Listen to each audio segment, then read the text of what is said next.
Hello students, welcome in the library of Aditya Prakash, a platform to enhance your knowledge. आज हम लोग physics से start कर रहे हैं, लेकिन फिजिक्स को जानने से पहले हमें साइंस जानना पड़ेगा। What is science? साइंस क्या होता है? साइंस एक लैटिन वर्ड से लिया गया है। Latin word scientia.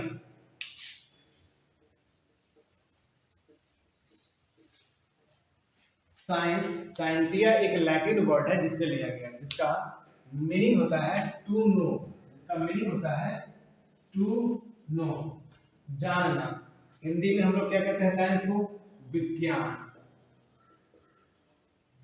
विज्ञान यानी ज्ञान, यानी नॉलेज।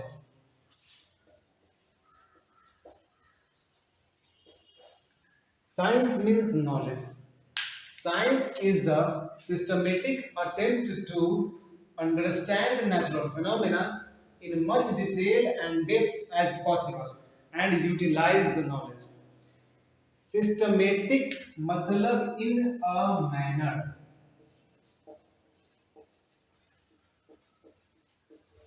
In a manner यानी step by step. अटेम्प्ट मतलब हम लोग ट्राई करते हैं।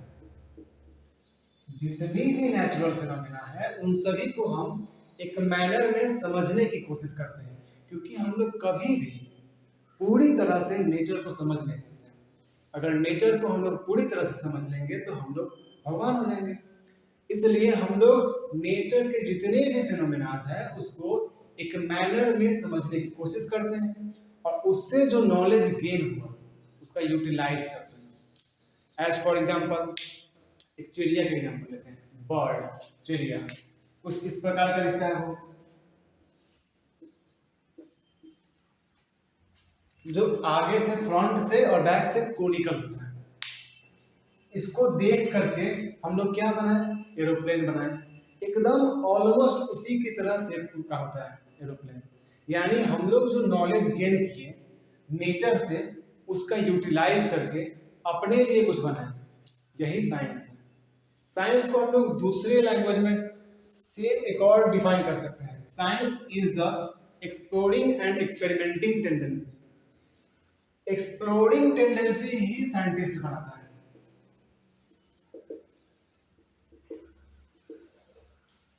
एक्सप्लोर मीन्स होता है खोजना, to explore, to find out.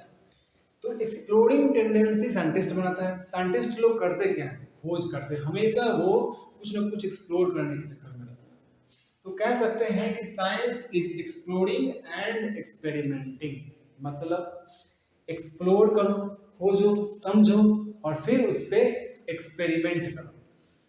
उस पर एक्सपेरिमेंट करो और अगर सक्सेसफुल हो गया तो वहां पर एक लॉ आ जाएगा, एक नई चीज आएगी, आविष्कार होगा।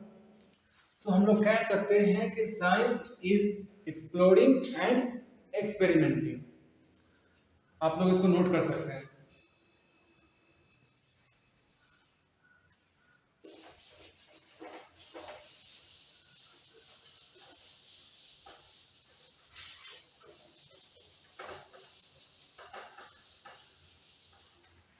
अब समझते हैं physics.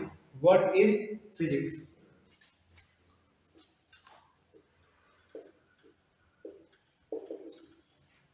Physics is the study of nature and its laws. Physics is the study of nature and its laws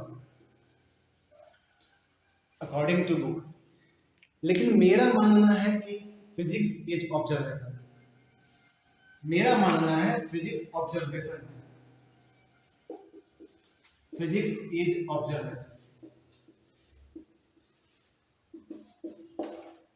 कैसे?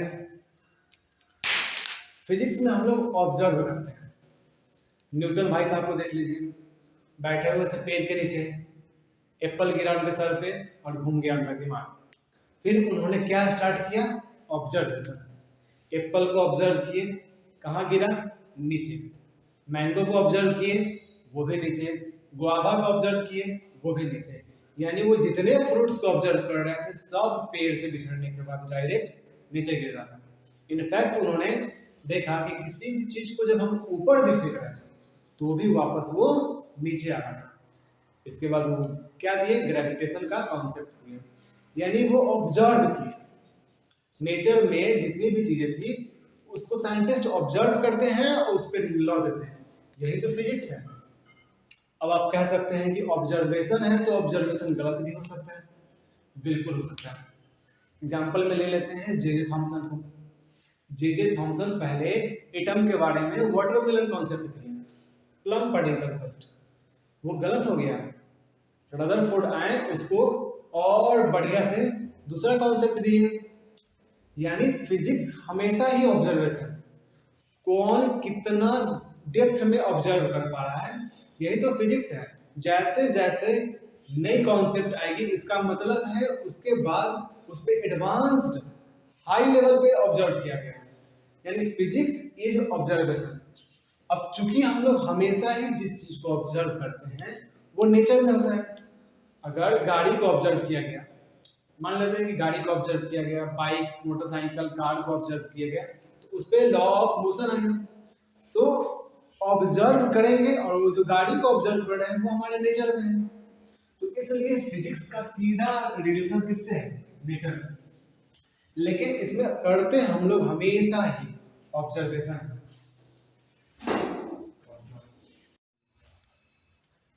यानी फिजिक्स इज ऑब्जर्वेशन।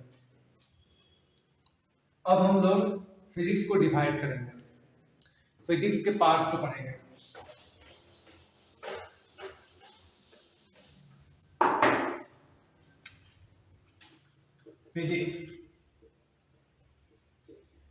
फिजिक्स को हम लोग मेनली दो पार्ट्स में डिवाइड कर सकते हैं। फिजिक्स के जितने भी चैप्टर्स हैं उसको हम लोग दो पार्ट्स में डिवाइड कर सकते हैं। पहला है मैक्रोस्कोपिक, दूसरा है माइक्रोस्कोपिक लेवल पे।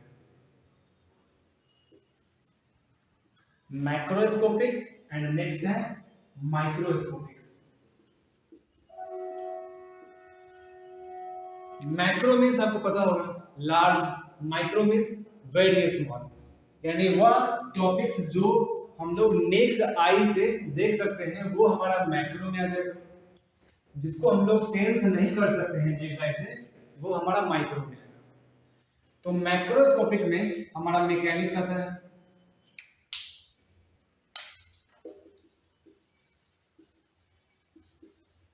मैकेनिक्स, इलेक्ट्रोडायनामिक्स,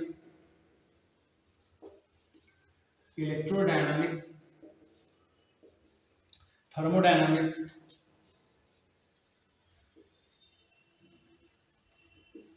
ऑप्टिक्स, ये सारे चैप्टर्स मैक्रोस्कोपिक लेवल में आते हैं। माइक्रोस्कोपिक लेवल पे हमारा एटॉमिक लेवल पे जितना चैप्टर्स है जो बहुत माइक्रोस्कोपिक लेवल पे है, जिसको हम लोग नेक्ड आंख से, खुली आंखों से ऑब्जर्व नहीं कर सकते हैं, वो हमारा माइक्रोस्कोपिक में है। जैसे atoms, nuclei, photoelectric effect, semiconductors,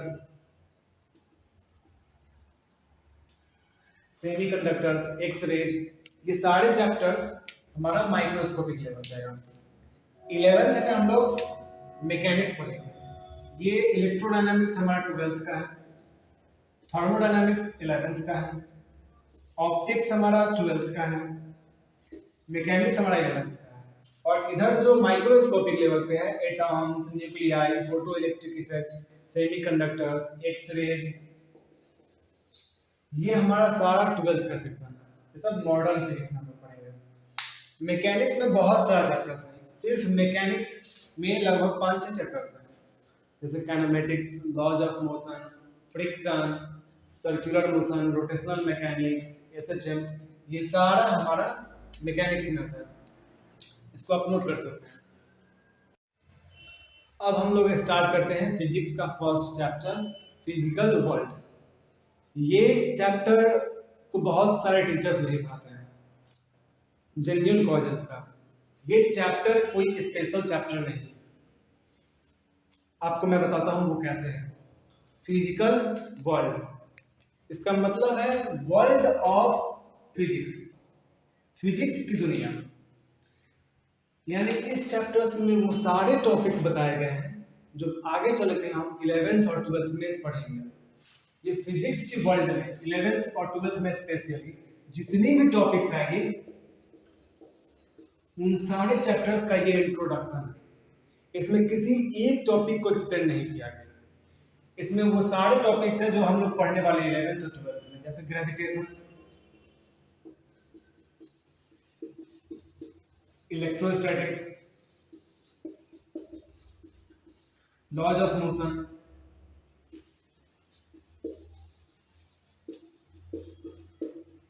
atoms, nuclear force. ये सारे टॉपिक्स को इस एक ही चैप्टर में थोड़ा थोड़ा बता दिया गया है, लेकिन ये कोई एक स्पेशल चैप्टर नहीं है जिसको पढ़ाया जा सके। आप इसके एक्सरसाइज पे जब जाओगे तो उससे पहले कुछ लाइंस लिखा गया है एनसीईआरटी में। एनसीईआरटी का जब आप एक्सरसाइज खोलिएगा ना तो उसमें आपको दिखेगा, वहाँ बताया गया है कि एक्सरसाइज में जितने भी क्वेश्चंस पूछे गए हैं उसका किसी एक पर्सनल टॉपिक से रिलेटेड रिलेशन नहीं है। उसमें लिखा गया है कि इसमें जितने भी क्वेश्चंस दिए गए हैं वो सारे क्वेश्चंस आपको जनरली अवेयर रखने के लिए दिखा गया है। आप सोसाइटी के लिए कितना अवेयर है उस पे बेसिस पे क्वेश्चन दिया गया है। यानी फिजिकल वर्ल्ड कोई स्पेशल चैप्टर नहीं है और इसमें जितने भी क्वेश्चंस हैं वो किसी भी एक टॉपिक से रिलेटेड नहीं है। सो हमारा मेनली फिजिक्स का स्टार्ट 11th का स्टार्ट यूनिट और डायमेंशंस होता है। यानी हम कह सकते हैं कि हमारा फर्स्ट चैप्टर 11th का यूनिट और डायमेंशन है, जिसको हम लोग स्टार्ट करेंगे, यूनिट और डायमेंशन। तो हम लोग स्टार्ट करते हैं हम लोग का फर्स्ट चैप्टर 11th का first chapter unit and dimension. Unit, why unit? Unit की आवश्यकता क्यों पड़ी, यूनिट की जरूरत क्यों पड़ी? To compare between physical quantities. Unit की जरूरत कंपैरिजन के लिए, कंपेयर करने के लिए। किसके बीच में कंपेयर करने के लिए? Physical quantity. जितने भी फिजिकल क्वांटिटीज हैं उनको कंपेयर करने के लिए हमें यूनिट की जरूरत पड़ेगी। फिजिकल क्वांटिटी क्या होता है? फिजिकल क्वांटिटी वह anything which can be measured. हम लोग कह सकते हैं कोई भी चीज जिसको हम लोग मेजर कर सकते हैं उसे हम लोग फिजिकल क्वांटिटी कहते हैं। As for example length, time, mass, जितनी चीजें हैं जिसको हम लोग मेजर कर सकते हैं उसे हम लोग फिजिकल क्वांटिटी कहते हैं। तो फिजिकल क्वांटिटी को कंपेयर करने के लिए हमें यूनिट का जरूरत पड़ा। एग्जांपल से समझते हैं। मान लेते हैं कि दो फ्रेंड हैं, मोहन और सोहन। मोहन रात में 20 रोटी खाया और उसका दोस्त सोहन 5 रोटी खाया। फिर तो युद्ध होना लाजमी है। सोहन बोलेगा कि तुम बहुत रोटी खा गया, मेरे लिए बहुत कम बचा। मोहन पूछेगा कितना खाया, तो सोहन बोलेगा कि तुम 20 खा गया और हम 5 खाए। तो रोटी के केस में एक था 20 मोहन का और सोहन का 5। तो यहां पर कंपैरिजन में कोई डिफिकल्टी नहीं है, क्योंकि यहाँ पर 20 और 5 डिफरेंशिएट कर रहा था रोटी को।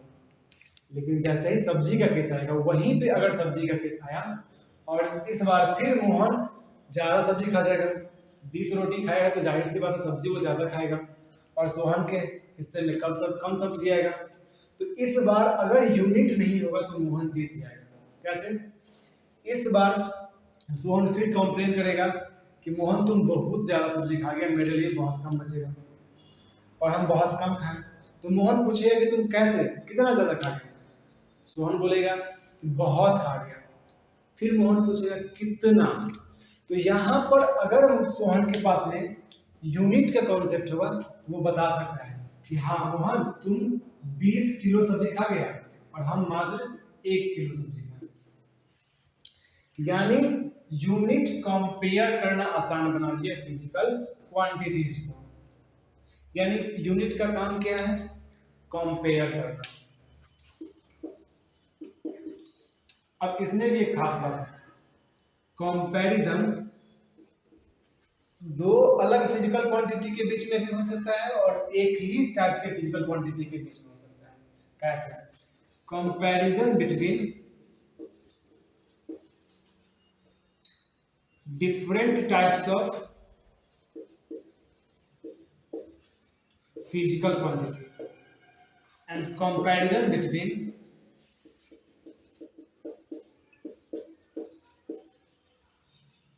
same types of physical quantity। जैसे इसमें हम लोग लेते हैं, एक लेते हैं 5 मीटर और 5 किलोग्राम। इस दोनों में ही न्यूमेरिकल वैल्यू हमारा सेम है 5 5, लेकिन यूनिट के बदलने से हमारा क्वांटिटी बदल गया। 5 मीटर का मतलब है कि हम लोग किसी लेंथ की बात कर रहे हैं और 5 किलोग्राम का मतलब है कि हम लोग किसी मास की बात कर रहे हैं। यानी यूनिट हमें डिफरेंशिएट करना भी सिखाता है फिजिकल क्वांटिटीज के बीच में। तो हमारा different types of physical quantity को भी कंपेयर करने में यूनिट मदद करता है। सेम टाइप्स में भी डिफरेंशिएशन है। जैसे 1 मीटर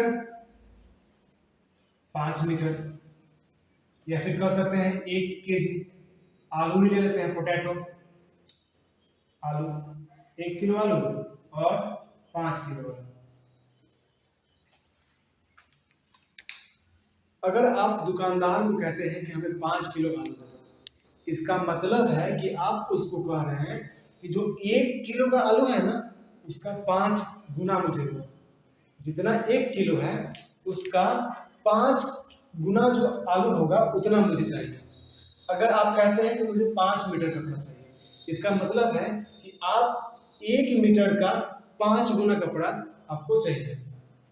यानी यूनिट हमें कंपेयर करना आसानी से सिखाता है। यूनिट का यही फायदा है। दूसरा है डायमेंशन। पहले इसको मिटा देते हैं। फिजिकल क्वांटिटी दो तरह का होता है। एक होता है फंडामेंटल क्वांटिटी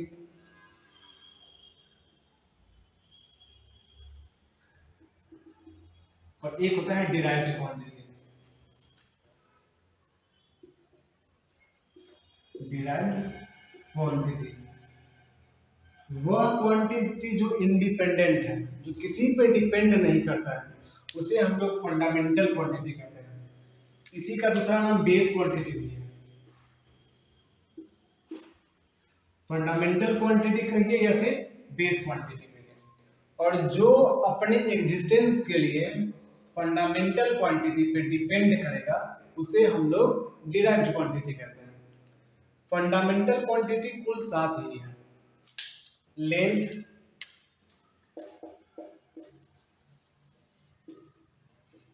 मास,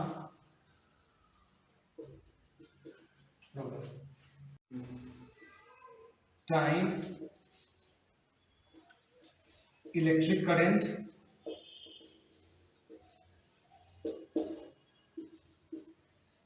टेम्परेचर,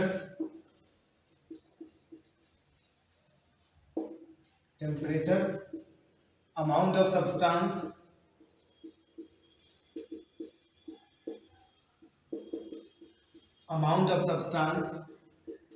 और luminous intensity.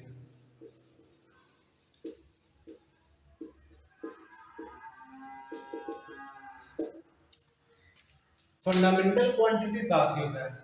Length, mass, time, electric current, temperature, amount of substance, luminous intensity. बाकी जितने क्वांटिटीज हैं सारे के सारे डिराइव्ड क्वांटिटीज के अंदर आते हैं। जैसे area, volume, velocity, acceleration, etc।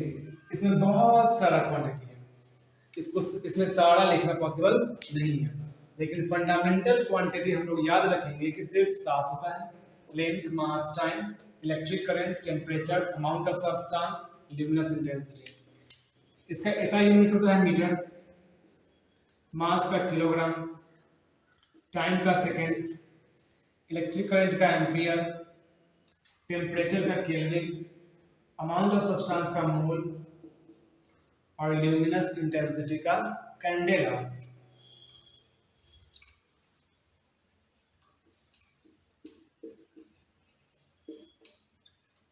इसको आप लोग नोट कर लीजिए। डिराइव्ड क्वांटिटी हमने बताया कि वो डिपेंड किस पे करता है, फंडामेंटल क्वांटिटी पे। कैसे? जैसे एरिया है, हम एग्जांपल ले लीजिए, एरिया ऑफ स्क्वायर पढ़ते हैं, क्या पढ़ते हैं, साइड इनटू साइड। साइड यानी मीटर, वो लेंथ हो ब्रेथ हो, हम लोग उसको मेजर हमेशा एक मीटर में करते हैं, यानी मीटर इनटू मीटर। तो ये दोनों मीटर मीटर किसमें आया हमारा, फंडामेंटल क्वांटिटी में। वेलोसिटी हम लोग ले लेते हैं, क्या होता है, डिस्टेंस बाय टाइम। वैसे वेलोसिटी मतलब होता है डिस्प्लेसमेंट बाय टाइम, वो आप लोग को बाद में बताएंगे। लेकिन अभी डिस्टेंस बाय टाइम हम लोग पढ़ते आ रहे हैं बचपन से, speed is equal to distance by time. Distance का यूनिट मीटर, टाइम का सेकेंड, यानी कि ये हमारा लेंथ है, टाइम टाइम है, यानी लेंथ टाइम हमारा किस पे आ गया, फंडामेंटल क्वांटिटी। यानी जो भी क्वांटिटी अपना एग्जिस्टेंस के लिए फंडामेंटल क्वांटिटी के पास आएगा वो ऑटोमेटिकली क्या हो जाएगा, डिराइव्ड क्वांटिटी। तो यूनिट, और इसका जो यूनिट होगा, फंडामेंटल क्वांटिटी का जो यूनिट होगा उसे हम लोग फंडामेंटल यूनिट कहते हैं। ये जो मीटर है, किलोग्राम है, सेकेंड है, या फिर एम्पियर है, केल्विन है, ये सारा फंडामेंटल यूनिट है। और मीटर स्क्वायर, एरिया का मीटर स्क्वायर, ये हमारा डिराइव्ड यूनिट बन जाएगा। वॉल्यूम का मीटर क्यूब, वॉल्यूम का length into breadth into height, metre cube, ये हमारा डिराइव्ड क्वांटिटी है, तो उसके लिए हमारा डिराइव्ड यूनिट कहलाएगा। वेलोसिटी का मीटर पर सेकंड, तो ये भी हमारा डिराइव्ड यूनिट कहलाएगा। यानी जो यूनिट फंडामेंटल क्वांटिटी का है उसे हम लोग फंडामेंटल यूनिट कहेंगे, और जो यूनिट हमारे डिराइव्ड क्वांटिटी का है उसे हम लोग डिराइव्ड यूनिट कहेंगे। ये हमारा पूरा सारांश था यूनिट के बारे में। नेक्स्ट वीडियो में हम लोग डायमेंशन को स्टार्ट करेंगे और उस पे जितने भी न्यूमेरिकल्स बनेंगे उसको हम लोग सॉल्व करेंगे। आज के लिए इतना ही, that's all. To keep constantly learning, please subscribe the channel and hit on the bell icon. Thank you. Bye bye.